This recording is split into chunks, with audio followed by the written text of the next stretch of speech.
Quand on donne ce conseil à une jeune fille, c'est un mot de bras de fer. Quand ton mariage va te gâter, va se gâter, parce que ça va se gâter, tu auras ton travail comme roue de secours. Quand ton mari va faire un Jean-Jean là, tu auras ton travail. Et c'est totalement faux. On devrait conseiller à une jeune fille, avant de se marier, de se connaître personnellement. Connais jusqu'où tu peux aller, quelles sont tes limites. Si mon mari fait jusque là, ça va aller. S'il traverse la limite là, je ne suis plus là. C'est ça le plus important, se connaître soi-même avant de se marier.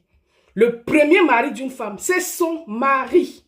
Le travail, si ça permet à son épanouissement, c'est tant mieux.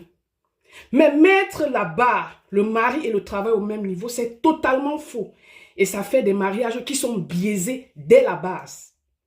Si ton mariage, comme moi par exemple, ça permet ton épanouissement, tant mieux. Si ton travail en top te permet d'être épanoui, tu fais carrière comme moi, tant mieux. Mais mon premier mari, c'est mon mari. Mon travail, c'est mon travail. C'est deux choses qu'il faut totalement distinguer. Celles qui disent premier mari, c'est travail, c'est la même lignée comme le mariage n'est pas une fin en soi. Et après, dans la nuit, on sait ce qui se passe. Travaille ton caractère. Connais-toi toi-même.